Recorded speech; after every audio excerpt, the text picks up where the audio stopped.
SC రిజర్వేషన్ల వర్గీకరణలో రెల్లి ఉపకులాల ప్రజలకు న్యాయం చేయాలని ఆంధ్రప్రదేశ్ రెల్లి కుల ఉపకులాల సంక్షేమ సంఘం జిల్లా నాయకులు కోరారు. విజయనగరంలోని లంకాపట్నంలో ఆదివారం నిరసన ర్యాలీ నిర్వహించారు. కుల గణన చేసి రెల్లి ఉపకులాలకు 5% రిజర్వేషన్లు కల్పించాలని డిమాండ్ చేశారు.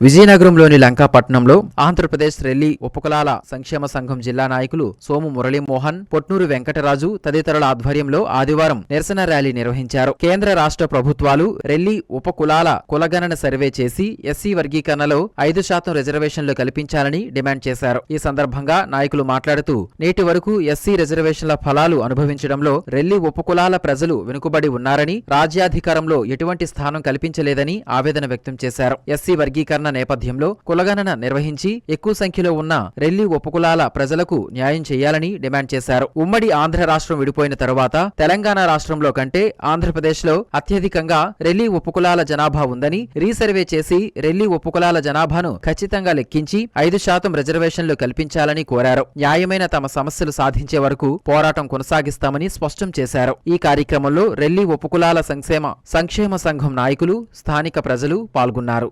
మన భారతదేశంలో స్వాతంత్రం వచ్చి 77 సంవత్సరాలు అవుతుంది. రెల్లి వాటి ఉపకులాలు మాత్రం ఏ ప్రభుత్వం కూడా కులగణన అనేది సరిగ్గా చేయలేదు.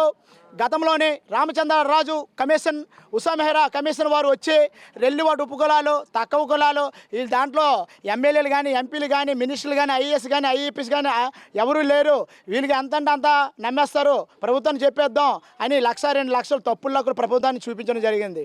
అప్పుడు అలా చూపించడం వల్ల బాబాసాహెబ్ అంబేద్కర్ రాసిన రాజ్యాంగంలో రిజర్వేషన్ ఫలాలు విద్య, వైద్య, ఉపాధి, రాజకీయ పరంగా చాలామంది పురుషులు వయోపరిమితి పెరిగిపోయి చాలామంది కుటుంబాలు రోడ్డును బారిన పడ్డారయ్యా. దయచేసి అది ఎంతవరకు న్యాయము అనే ధర్మము అని చెప్తున్నాం. మా యొక్క వెనకబడతనాన్ని, మా అంటరాని వాడిని, భాష ఉండి లిపిలేని వాడిని, మా భావితర పిల్లల జీవితాలు బాగుండాలన్నా మాకు 5% రిజర్వేషన్ కల్పించాలి, మాకు న్యాయం చేయాలని కేంద్ర ప్రభుత్వం, రాష్ట్ర ప్రభుత్వాన్ని వినయపూర్వకంగా కోరుకుంటూ సెలవు తీసుకుంటాం. మా 1% రిజర్వేషన్ రెల్లి కులాలకి ఇచ్చింది అయితే చాలా అన్యాయం. ఈ అన్యాయాన్ని అయితే మేము అరికడతాం. ఎందుకంటే మాకు చట్టసభల్లో ఎవరు మాట్లాడడానికి లేరు, చట్టసభలు మొఖమే తెలియదు. మా యొక్క నినాదం రాష్ట్ర ప్రభుత్వం అందే వరకు, రాష్ట్ర ప్రభుత్వం గుర్తించే వరకు మేము పోరాడతాం. మాకు కావాల్సింది 5%. ఈ 5% ఇస్తేనే మేము బాగుపడతాం. మా కులంకి న్యాయం చేయాలని ఈ రాష్ట్ర ప్రభుత్వానికి, సీఎం గారికి, మళ్ళీ డిప్యూటీ సీఎం పవన్ కళ్యాణ్ గారికి, అందరికీ మేము మళ్ళీ విన్నవించుకుంటూ అసెంబ్లీకి చేరుకుని మా యొక్క గోడు వినిపిస్తామని, ఈ 5% కోసం మేము పోరాడతామని మరీ